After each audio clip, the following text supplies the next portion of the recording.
आप सबको good evening. मेरे चैनल में आप सबका स्वागत है। मैं डी सारथी। मैं आज क्लास 12 का अकाउंट में अंशों का निर्गमन ये पढ़ाने जा रहा हूँ। अंशों के निर्गमन के अंतर्गत रोकड़ के अतिरिक्त अन्य प्रतिफल में अंशों का निर्गमन। इसका अर्थ है कि कंपनी जब किसी दूसरे कंपनी से या व्यक्तियों से अंश जारी करती है तो उनसे रोकड़ प्राप्त नहीं करती बल्कि कुछ संपत्तियां प्राप्त करती है, तो उसे कहा जाता है रोकड़ के अतिरिक्त अन्य प्रतिफल में अंशों का निर्गमन। जब अंश जारी करती है तो रोकड़ प्राप्त न करके कुछ संपत्तियां प्राप्त करती है तो उसे कहा जाता है रोकड़ के अतिरिक्त अन्य प्रतिफल में अंशों का निर्गमन। जब ऐसे रोकड़ के अतिरिक्त अन्य प्रतिफल में अंशों का निर्गमन होता है तो संपत्ति लेती है। तो जब वो संपत्ति लेती है तो एक उधार क्रय की भांति उसका लेखा होता है और उसका पेमेंट, उसका भुगतान अंश पूंजी के माध्यम से किया जाता है, अंश निर्गमन करके किया जाता है। ठीक है, तो उसके 3 दशाएं हैं। जब सम मूल्य पर अंशों का निर्गमन हो, जैसे कोई संपत्ति खरीदा जाता है,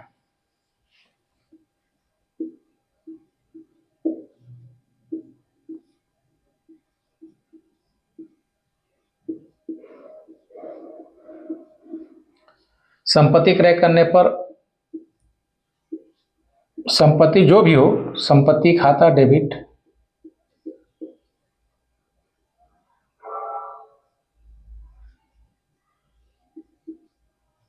विक्रेता के खाता से, वो जितने का है वो लिखना है।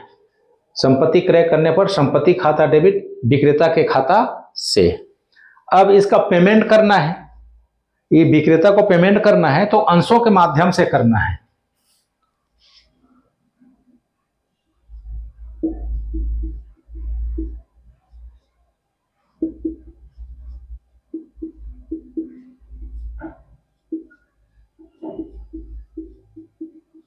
भुगतान करेगा तो विक्रेता का खाता डेबिट, विक्रेता का खाता डेबिट अंश पूंजी खाता से, ऐसे होता है।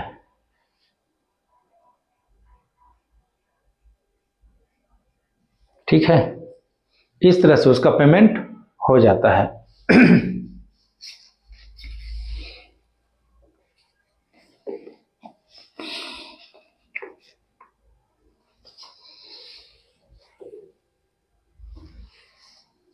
और जब ये पहला है, जब प्रीमियम मूल्य पर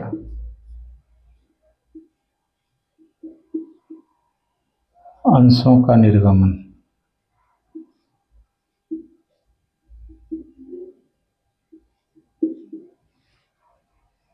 जब प्रीमियम मूल्य पर अंशों का निर्गमन किया जाता हो तो फर्स्ट एंट्री तो ही होता है।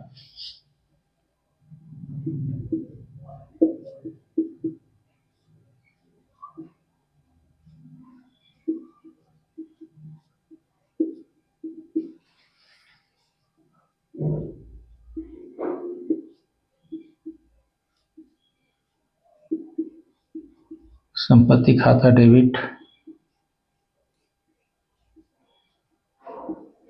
विक्रेता के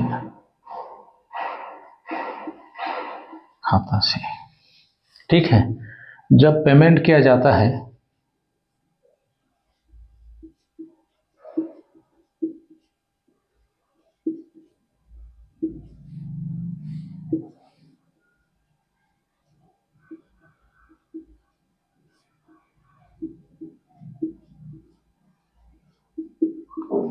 भुगतान किया जाता है तो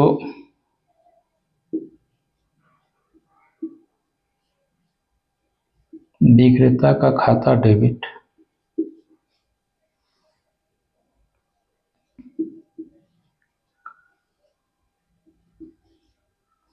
अंश पूंजी खाता से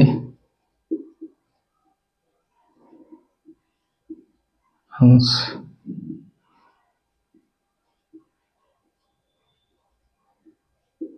प्रीमियम खाता से, ऐसे होता है। ठीक है। और जब बट्टे पर अंशों का निर्गमन करें तो तीसरा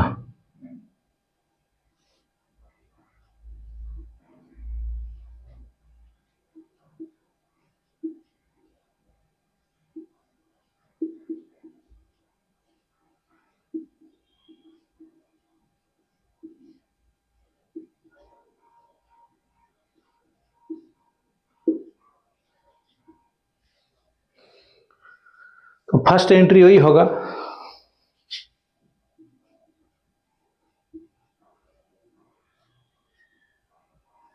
संपत्ति क्रय करने पर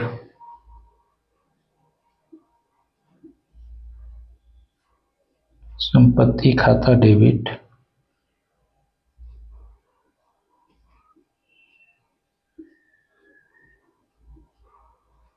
विक्रेता के खाता से। ठीक है। फिर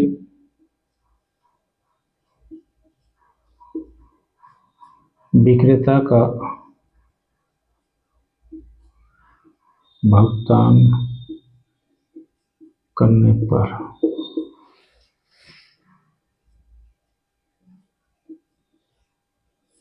विक्रेता का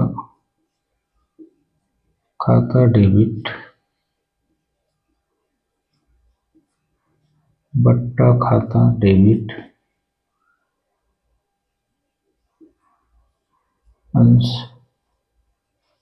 पूंजी खाता से। जब सम मूल्य पर अंशों के सम मूल्य पर भुगतान करें तो ये होता है संपत्ति क्रय करने पर संपत्ति खाता डेबिट विक्रेता के खाता से, विक्रेता को भुगतान करेगा तो विक्रेता का खाता डेबिट अंश पूंजी खाता से। जब प्रीमियम मूल्य पर अंशों का निर्गमन करे तो संपत्ति का क्रय का एंट्री वही होगा, संपत्ति खाता डेबिट विक्रेता के खाता से, और भुगतान करने पर होगा विक्रेता का खाता डेबिट अंश पूंजी खाता से, अंश प्रीमियम खाता से।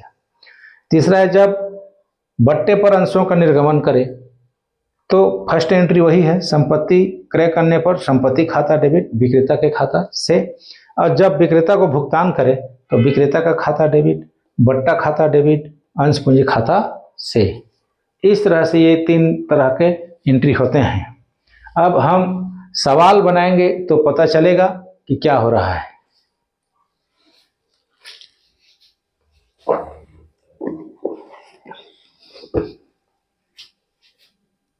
सवाल है नवबोध का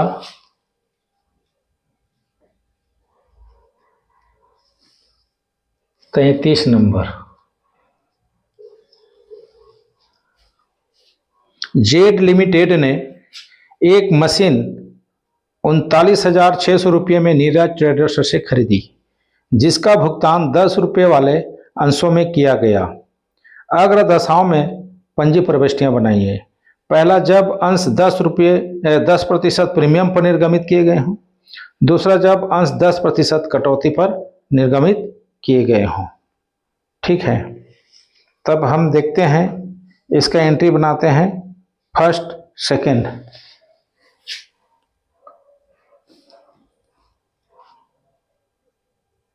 जेड लिमिटेड के पुस्तक में एंट्री, जेड लिमिटेड के पुस्तक में जर्नल के लेख है।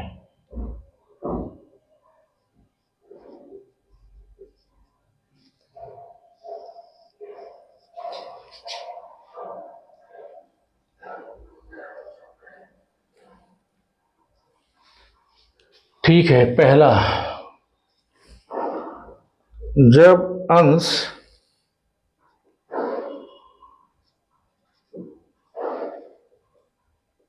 10% प्रीमियम पर निर्गमित हो।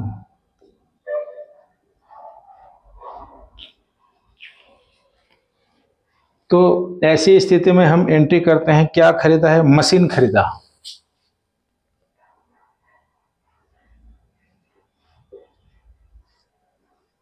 मशीन खाता डेबिट। कहां से खरीदा? नीरज ट्रेडर्स। नीरज ट्रेडर्स के खाता से 39,600 रुपये। 39,600 ये डेबिट है, ये क्रेडिट है।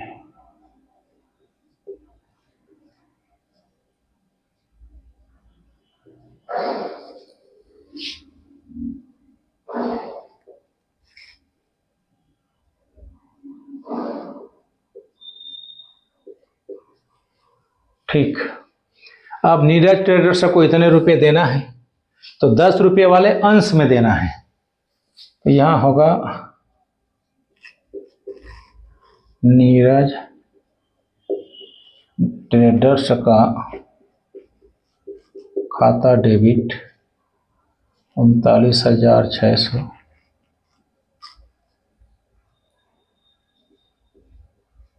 अंश पूंजी खाता से अंश प्रीमियम खाता से। अब देखते हैं कितना होता है। 10 का अंश है 10%, 11 33। तो ऐसे इसका निकालते हैं, अंशों की संख्या निकालनी पड़ती है। ऐसे निकालेंगे 39,600 बटे अंश का दाम कितना है? 10 रुपये, और प्रीमियम कितना है? 10%। तो 10 रुपये का 10% 1 रुपये बनता है, तो 11 रुपये हो जाएगा बटे 11। बटे क्या करेंगे? 11। 10 रुपये का 10% 1 रुपये बनता है, ठीक है। तो 10 धन 1 यानी 11 रुपये में बेच रहे हैं ना, तो अंशों की संख्या निकालेंगे। तो 39,600 बटे 11, 11 कम 11, 11 तिया 33, 6 बचा, 11 छक्के 66। अंश कितने निकले? 3600 अंशों की संख्या निकली।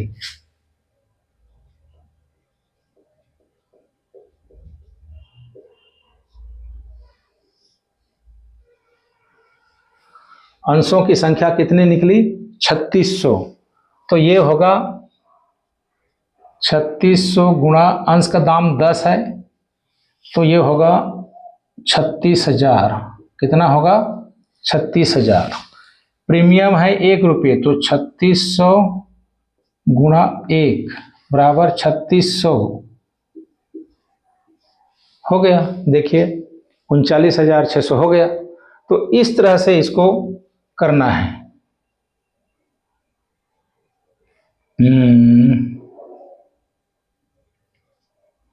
3600 अंश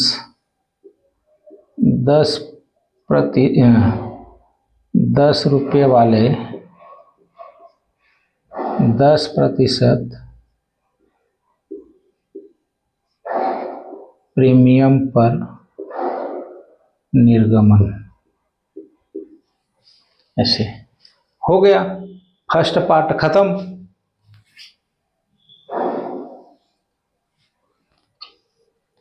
अब दूसरा है, जब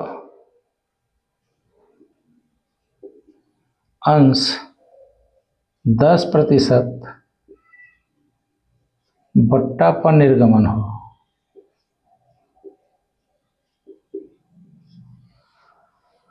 तो 10 रुपये का 10% 1 रुपये बनता है। 1 रुपये कम में दिया, माने 10 रुपये के अंश को 9 रुपये में दिया, ये है। तो पहला एंट्री तो ये होगा,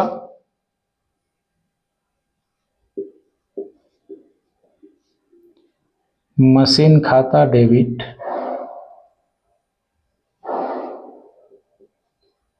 नीरज ट्रेडर्स के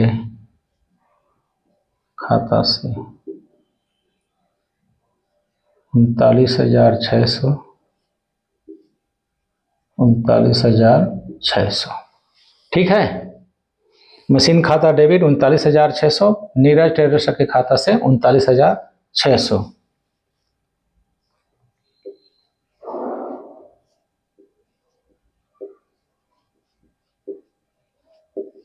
ये उधार की भांति है। अब इसका पेमेंट करना है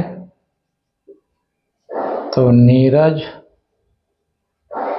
ट्रेडर्स का खाता डेबिट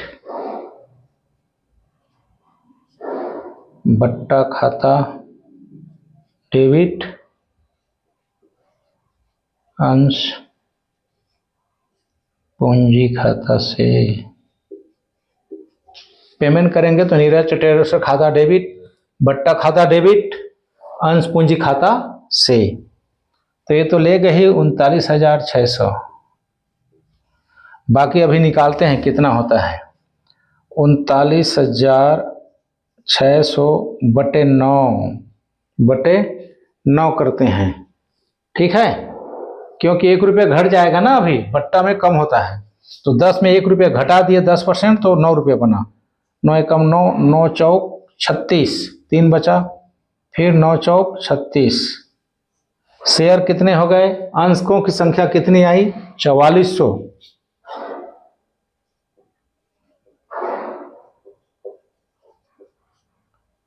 ये 4400 तो यहाँ पर आएगा बट्टा में 4400 गुणा 1 बराबर 4,400 और यहाँ आएगा 4400 गुणा 10 बराबर 44,000।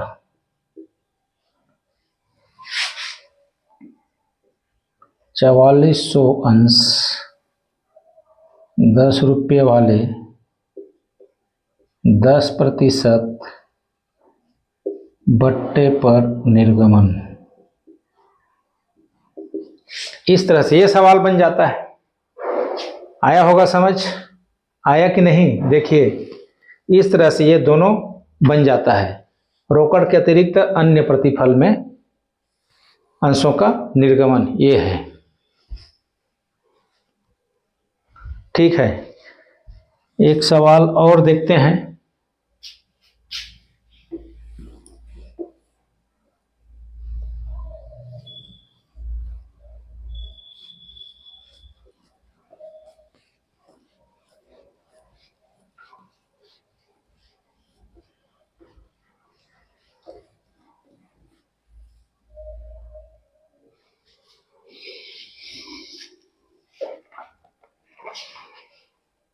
तैंतीस हो गया।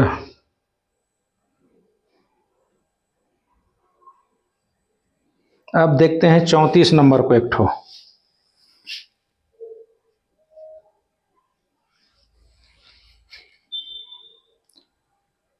कुमार लिमिटेड ने भानु आयल लिमिटेड से 6,30,000 रुपये की परिसंपत्तियों का क्रय किया।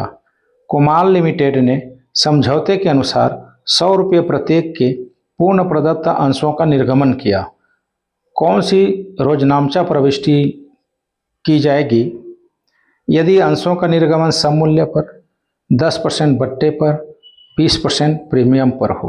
ठीक है, कुमार लिमिटेड की पुस्तक में जनरल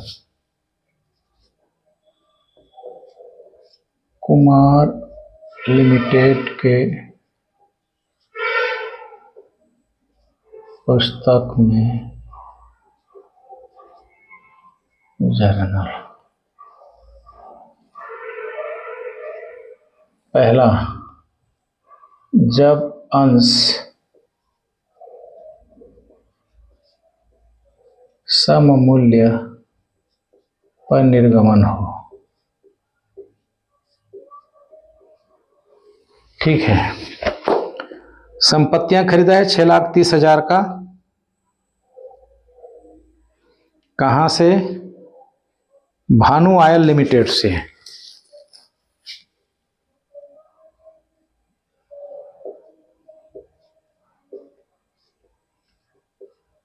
संपत्तियां खाता डेबिट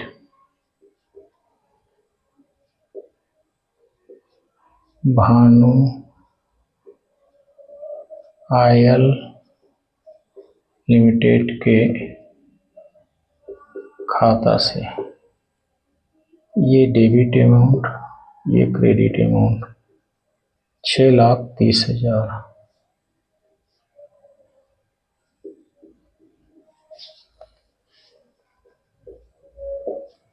संपत्ति क्रय करने पर अब इसका पेमेंट करेंगे भानु आयल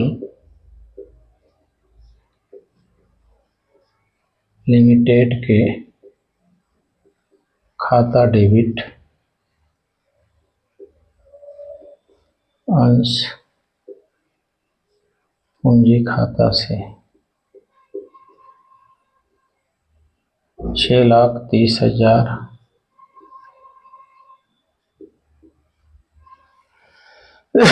अंशों की संख्या कितनी होगी? 100 रुपये का है, 100 से भाग देंगे। 6,30,000 बटे 100, 2 जीरो काट दें तो 6,300 आ गया। 6,300 अंश 100 रुपये वाले निर्गमन। खत्म। दूसरा है जब अंश 10% बट्टे पर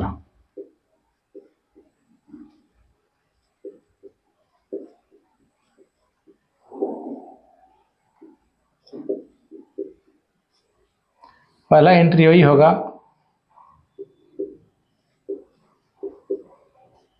संपत्ति खाता डेबिट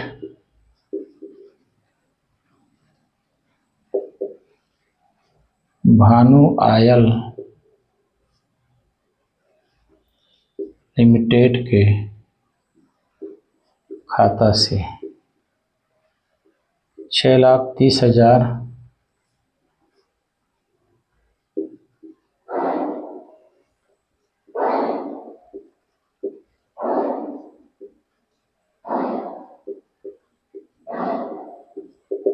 इसका पेमेंट करेंगे तो भानु आयल लिमिटेड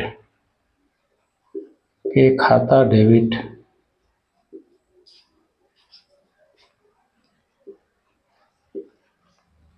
बट्टा खाता डेबिट अंश पूंजी खाता से, ये तो 6,30,000 ही होगा। अब निकालेंगे 6,30,000 बटे 100 रुपये का है और 10% 100 रुपये का कितना होगा? 10 रुपये। तो 10 रुपये कम में अंश को दे रहा है, माने 90 रुपये में दे रहा है, तो 6,30,000 बटे 90, ये हो गया। 9 एकम 9 साते 63 1 2 3, 7,000 अंशों की संख्या आई। कितनी आई? 7,000। तो यहाँ होगा 7,000 गुणा 10, तो 70,000 हो जाएगा। ये कितना हो जाएगा? 70,000। और ये होगा 7,000 गुणा 100 बराबर 7 लाख होगा। ये कितना होगा? 7 लाख। इस तरह से सवाल बनेंगे। यहाँ देखेंगे 7,000 अंश 100 रुपये वाले 10% बट्टे पर निर्गमन, बट्टे पर निर्गमन, ऐसी होगा। ठीक है। अब तीसरा है, जब अंश 20% प्रीमियम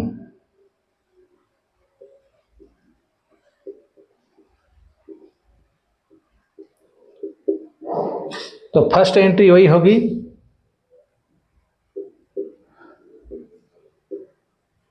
संपत्ति खाता डेबिट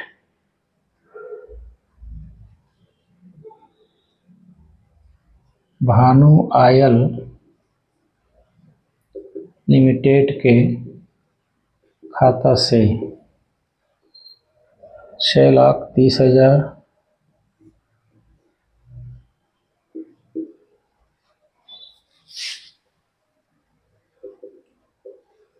संपत्ति क्रय करने पर। ठीक है, दूसरा एंट्री होगा भानु आयल लिमिटेड के खाता डेबिट अंश पूंजी खाता से अंश प्रीमियम खाता से। ये तो होगा 6,30,000।